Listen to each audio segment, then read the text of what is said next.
Hello everyone, how are you all? I hope you all are good. आप सभी अच्छे होंगे। सो आज के वीडियो में हम लोग डिस्कस करने वाले हैं question number 3 of exercise 9.1। So start करते हैं क्वेश्चन नंबर 3 को। तो सिंपली आपको ये वर्ड प्रॉब्लम दिया हुआ है, इससे आपको कुछ फिगर बनाना होगा, उसके बाद आपको अपना सोल्यूशन करना होगा। ठीक है, तो स्टार्ट करते हैं। क्या हुआ है कि एक कॉन्ट्रैक्टर है जो कॉन्ट्रैक्ट लेते हैं कुछ भी चीज़ों को बनाने का, वो उन्होंने प्लान किया है इंस्टॉल करने का 2 स्लाइड्स। तो अगर आपने पार्क में या कहीं भी आसपास आप स्लाइड्स में घूमे होंगे बचपन में या अभी भी घूमते होंगे, तो आपको पता होगा कि स्लाइड्स कैसे होता है। ऐसे स्लोपी होता है, यानी आप यहाँ पर बैठते हो, उसके बाद यहाँ पर जाते हो फिसल कर। ठीक है, तो वैसा स्लाइड्स होता है। तो उन्होंने प्लान किया है कि जो चिल्ड्रन यानी जो बच्चे 5 साल से कम होंगे, उनके लिए स्लाइड का जो टॉप का हाइट होगा, यानी कि ये अगर आप ये स्लाइड बोल रहे हो for the children below of 5 years, यानी 5 साल से छोटे बच्चों के लिए ये जो इतनी हाइट होगी, ये कब आएगी? जब पीछे से कोई सपोर्ट मिलेगा, यानी ये परपेंडिकुलर लंबा सा कोई लकड़ी होगा या कुछ बना हुआ होगा, है ना। स्लाइड किसी पे तो रहेगी ना पीछे से सपोर्टेड। तो इस वाले का हाइट आपको 1.5 मीटर है और एंगल बनेगा इंक्लाइंड एंगल 30 डिग्री। ठीक है ना। अगर बड़े बच्चों के लिए बन रही है, यानी एल्डर चिल्ड्रन यानी बड़े बच्चे, तो उनके जो स्लाइड्स का हाइट होगा वो 3 मीटर होगा। अब स्लाइड्स का हाइट आप ये मत समझ लेना ये 1.5 हुआ ये 3 हो गया, नहीं, ये स्लाइड्स का हाइट नहीं हुआ। हाइट जब भी होता है तो वो परपेंडिकुलर डिस्टेंस होता है। परपेंडिकुलर यानी जहाँ पर 90 डिग्री बन रहा है, यहाँ किस एंगल से 90 डिग्री बन रहा है, नहीं, यहाँ पर 90 डिग्री से छोटा ही एंगल बन रहा है। तो जब भी हाइट की बात हो रही है, आपको परपेंडिकुलर डिस्टेंस लेनी है। तो बड़े बच्चों के लिए 3 है और छोटे बच्चों के लिए 5 है, 1.5 है मीटर। और आपको बड़े बच्चों में एंगल दिया हुआ 60 और इसमें 30। ना सिंपली फाइंड करना है क्या, आपको फाइंड करना है ये स्लाइड की लेंथ। तो अब जो आप कंफ्यूज हो रहे थे कि इसको हम लोग 1.5 ले लेते हैं, इसको 3 ले लेते हैं, वो नहीं, वो आपकी स्लाइड की लेंथ हो जाएगी, हाइट नहीं। अब लेंथ और हाइट में कंफ्यूज नहीं होना है। लेंथ उसकी होगी, हाइट मैंने बता दिया, परपेंडिकुलर डिस्टेंस को हमेशा हाइट लेना है। ठीक है, नाउ हमें ये फाइंड करना है, ए बी और इसमें भी A B, sorry P Q, है ना। आप दोनों ट्रायंगल का अलग नेम्स ले लेना, सो दैट आपको भी कंफ्यूजन ना हो। और ऐसे डिफरेंस करके बनाना, डिफरेंस लिखना नहीं है बट हाँ डिफ्रेंशिएट करके बनाना है, ताकि इजीली आपको भी समझ आए कि क्या मैं लिख रहा हूँ और आगे सही है कि नहीं। तो आपको इसमें ए भी फाइंड करना है, आपको दिया हुआ है ए सी यानी ये परपेंडिकुलर, और आपको हाइपोटेनस फाइंड करना है। एंगल तो दिया हुआ ही रहेगा, या नहीं भी दिया हुआ रहेगा तो उस केस की भी हम लोग बात करेंगे, बट अभी नहीं। ठीक है, सो आपको एंगल दिया हुआ है और परपेंडिकुलर दिया हुआ है, हाइपोटेनस फाइंड करना है। तो अगेन ट्रिग्नोमेट्री मैंने बोला था सारे फार्मूलाज पे बेस्ड हैं। आप साइन 30 डिग्री वाले हैं, यानी परपेंडिकुलर अपन हाइपोटेनस का फॉर्मूला यूज़ करो और जस्ट इक्वेट कर दो। सेम इसके साथ भी करना है, साइन 60 वहाँ यूज़ होगा, यहाँ साइन 30। सॉल्व करने के बाद वैल्यू पुट करने के बाद आपकी कुछ वैल्यूज़ आ जाएंगी, ये और ये। तो यही हो गई आपकी छोटे बच्चों की स्लाइड की लेंथ और ये बड़े बच्चों की स्लाइड की लेंथ। ठीक है ना। Coming to question number 4। Question number 4 क्या है, ये भी वैसा ही क्वेश्चन है, बस थोड़ा सा डिफरेंस है। अगर आपको ये दिक्कत हो रही देखने में तो प्लीज़ आप अपना वही बुक प्रेफर कर सकते हो, उससे ज़्यादा अच्छे समझ में आएगा।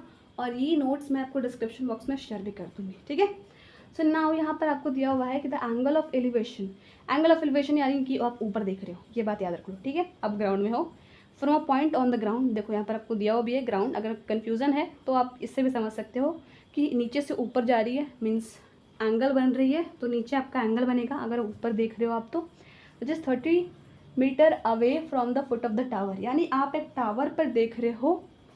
तो अगेन एक आपको राइट ट्रायंगल बनाना है। मान लीजिए आपका टावर है, तो पहले पूरा क्वेश्चन पढ़ना है, देन फिगर बनाना है। ठीक है, ये टावर है, आप ग्राउंड के एक पॉइंट से यानी यहाँ से देख रहे हो, तो एंगल आपका 30 डिग्री बन रहा है। और ये पॉइंट टावर के बेस से, यानी टावर का बेस यही होगा ना जो जहाँ से ग्राउंड से अटैच है, वो 30 मीटर है। तो आपको फाइंड करना है height of the tower. Simple, ये परपेंडिकुलर हो गया है ना, जब भी ये हाइट है तो ये परपेंडिकुलर ही होगा। तो ये परपेंडिकुलर आपको बेस दिया हुआ है, एंगल भी दिया हुआ है। जब परपेंडिकुलर और बेस है तो आप चाहो तो tan यूज़ करो या cot यूज़ करो, जो भी आपको अच्छा लगे। ठीक है, मैंने यहाँ पर tan यूज़ किया है, tan 30 डिग्री की वैल्यू और इन दोनों का रेशियो यानी ln/mn जो हमारा फॉर्मूला है। इसलिए फॉर्मूला अच्छे से याद करो आप। ठीक है, उसके बाद सॉल्व करके आपका ये जो ln 10√3 मीटर आया वही आपका हाइट हो गया। अब इसमें कंफ्यूज नहीं होना कि ये 10√3 कैसे आया। भाई बिल्डिंग की हाइट 10√3 कैसे हो सकती है? हो सकती है, ट्रिग्नोमेट्री है। ठीक है ना। Coming to question number 5। Question number 5 क्या बोलता है कि a kite is flying at a height of 60 metre above the ground. Now now यहाँ पर आपको इमेजिनेशन की ज़रूरत होगी। जब भी आप पतंग उड़ाते हो तो वो ऐसे तो नहीं उड़ती है, मीन्स ऐसे कि आप यहाँ पर खड़े हो, आपकी पतंग ऐसी हो एकदम सीधी है ना। वो कुछ केसेस में होती है, बट हम यहाँ पर एक्सेप्शनल केसेस की बात नहीं कर रहे हैं। जब भी आप पतंग उड़ाते हो तो आप यहाँ होते हो और पतंग कुछ ऐसी आसमान में उड़ रही होती है, ठीक है।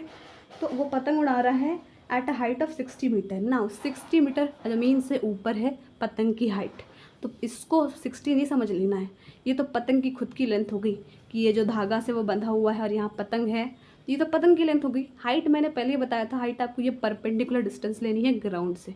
मान लो अगर आपका ये ग्राउंड है तो यहाँ से ये 60 मीटर होगी हाइट, यानी परपेंडिकुलर डिस्टेंस, याद रखो। Okay, now the inclination of the string with the ground, यानी कि जो स्ट्रिंग यानी धागा था ये ग्राउंड पे, यानी आप तो ग्राउंड पे ही हो या जो भी उड़ा रहे हैं, ठीक है।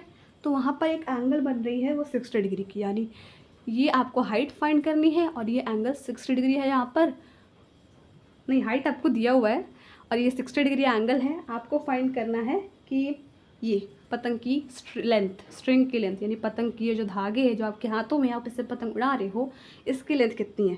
तो आपको हाइट दी हुई है, यानी आप फिगर से अच्छे से समझोगे, ये 60 मीटर है, ये 60 डिग्री है। देखो कितना कोऑर्डिनेशन है, 60 मीटर एंड 60 डिग्री, ठीक है। तो ये दिया हुआ, ये एंगल भी दी हुई है, आपको फाइंड करना है ये पतंग की स्ट्रिंग की लेंथ। तो ये परपेंडिकुलर या हाइपोटेनस है, कौन सा ट्रिग्नोमेट्रिक रेशियो यूज़ करेंगे हम लोग, साइन 60 डिग्री। साइन 60 क्यों, साइन थीटा तो यूज़ करेंगे बिकॉज यहाँ पर परपेंडिकुलर हाइपोटेनस की बात हुई है, तो वो तो हमारा साइन थीटा के फॉर्मूला में ही आता है, या कॉसिक। आप चाहो तो कॉसिक को भी यूज़ कर सकते हो। अब ये में कन्फ्यूज़ नहीं होना है कि कॉसिक क्यों नहीं कर रहे, आपको जो इजी लगे आप वो कर सकते हो, ठीक है। आपका आंसर सेम ही आएगा, साइन 60, बिकॉज थीटा की वैल्यू या एंगल की वैल्यू हमारी 60 है। तो सिंपली AC अपन AB करेंगे और साइन 60 √3/2, इससे आपकी AB की वैल्यू आ जाएगी 40√3 मीटर। यही आपको फाइंड करना था ना। Coming to question number 6। Question number 6 क्या कहता है, इसे भी समझने की ज़रूरत है, इसको थोड़ा अच्छे से समझेंगे हम लोग। आई होप आपको ये क्लियर दिख रहा होगा। हाँ, 6 है, एक 1.5 metre tall boy is standing at a some distance from a 30 metre tall building. So अब तक आपने एक चीज़ ऑब्जर्व की, कोई भी हम लोग एंगल ऑफ एलिवेशन बन रहा था तो उसमें जो या कोई पतंग उड़ा रहा था तो उस बॉय की या उस चीज़ की कोई हाइट नहीं दी हुई थी, वो बस बताया गया था कि वो ग्राउंड पे है। लेकिन यहाँ पर आपको दिया हुआ है कि एक लड़का है जो कि 1.5 मीटर टॉल है, तो आपको उसको भी फिगर में इंक्लूड करना होगा। पहले तो बस हम लोग एक छोटा सा पॉइंट बनाते थे, बट यहाँ हम लोग एक 1.5 मीटर भी लोकेट करना होगा। यहाँ से जो आपका बनेगा एंगल वो यहाँ से बनेगा, इसके टॉप से, बिकॉज इसकी भी लेंथ दी हुई, हाइट दी हुई है ना। Now is that some distance from 30 metre tall building, ये कुछ दूरी पे है, एक बिल्डिंग है 30 मीटर की। तो ये लड़का खड़ा हुआ है तो बिल्डिंग भी तो इसके साथ ग्राउंड से यहीं से बनेगी ना, तो ये पूरी बिल्डिंग 30 मीटर की हो गई। अब उसके बाद आपको कुछ और भी दिया हुआ है कि the angle of elevation from his eyes to the top of the building increases from 30 degree to 60 degree as he walks towards the building. Towards the building मतलब क्या हुआ, जब ये बिल्डिंग की तरफ आगे बढ़ते गया, यानी पहले यहाँ पर था या आगे बढ़ा इस पॉइंट पर आया, कोई भी आप नेम दे सकते हो, तो यहाँ पर एंगल ऑफ एलिवेशन 30 डिग्री था, यानी यहाँ पर आप एंगल आप 30 डिग्री बन रहा था, यहाँ 60 डिग्री बन रहा था। मैंने पहले बता दिया यहाँ एंगल हम लोग क्यों ले रहे हैं, यहाँ क्यों नहीं ले रहे, बिकॉज ये आपको हाइट दी हुई है 1.5, तो इसकी आँखों से बन रहा है ना, तो आँखें तो यहाँ होगी टॉप में, तो पहले 30 then 60,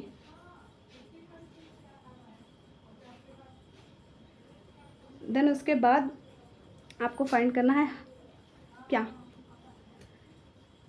find the distance he walk towards the building, यानी कि कितना डिस्टेंस वो बिल्डिंग की तरफ चला। तो इतना चला, पहले यहाँ था फिर यहाँ आया, तो बिल्डिंग की तरफ वो इतना ही चला ना। ये कैसे फाइंड होगी, अगर आप इसको ट्रायंगल्स के एस्पेक्ट में समझो तो ये BC माइनस BC, तभी ना ये आएगा। तो आपको BD फाइंड करना होगा, देन BC फाइंड करना होगा। कैसे फाइंड होगा, सिंपली वही आपका ट्रिग्नोमेट्रिक रेशियोज़ को यूज़ करके। तो ये पूरा बिल्डिंग, एक बिल्डिंग है 30 मीटर का, लेकिन हमें तो एंगल यहीं दिया हुआ है, तो बिल्डिंग की हमें इतनी ही तक हाइट लेनी होगी, यानी उससे 1.5 मीटर माइनस कर देंगे तो यहाँ तक 28.5 हो जाएगा। अब उसके बाद आपके पास दो ट्रायंगल हैं, एक ADB और एक ABC। तो अगर आप ABD में आ रहे हो तो ABD में आपको BD फाइंड करना है ना, तो BD फाइंड करना है और आपको AB दिया हुआ है 28.5, 30 नहीं लेना है, बिकॉज हमें ये बॉयज़ के हाइट के ये बॉय के हाइट के ऊपर से लेना है। तो ये बॉय का हाइट जितना होगा टोटल बिल्डिंग की हाइट से हम लोग माइनस कर देंगे, उतना हमारा जो क्वेश्चन में लेना है यानी फाइंड करने के लिए वैल्यू उसको वो निकल जाएगा, यानी 28.5। ये परपेंडिकुलर हो गया, ये बेस हो गया, तो यहाँ पर हम लोग 30 डिग्री यूज़ करेंगे बिकॉज बड़े वाले ट्रायंगल में है। तो tan 30, उसके बाद आपकी बी डी की कुछ वैल्यू आ जाएगी। उसके बाद क्या करना है आपको, बी सी फाइंड करना है। तो आ जाओ ए बी सी ट्रायंगल में, यहाँ पर एंगल की वैल्यू है 60 डिग्री, तो सिंपली परपेंडिकुलर यानी यही वैल्यू 28.5 और बी सी हमें निकालना है, एंगल दिया हुआ है तो tan 60 डिग्री यूज़ करेंगे। आ जाएगी आपकी बी सी की वैल्यू ना, आपके पास बी सी आ गया और बी डी आ गया। तो हमने ये डी सी निकालना है ना, यानी कितना वॉक किया। इसके लिए आपको फिगर बनाना बहुत ज़रूरी है। आई थिंक आपको अभी समझ में आएगा फिगर बनाने में क्यों इतना ज़ोर दिया जा रहा है, इसीलिए। माइनस करो, माइनस करने के बाद यहाँ पर ये रेशनलाइजेशन हुआ, आपने 9th में पढ़ा होगा। यहाँ पर अगर √3 है तो आप चाहो तो इसको ऊपर नीचे √3 से मल्टीप्लाई करो ताकि ये डिनोमिनेटर आपका रूट में ना रहे। उसके बाद सॉल्व करोगे तो ये आएगा। तो यही आपका इतना डिस्टेंस वो बिल्डिंग के टुवर्ड्स वॉक किया। आई थिंक ये क्लियर हो गया होगा आपको।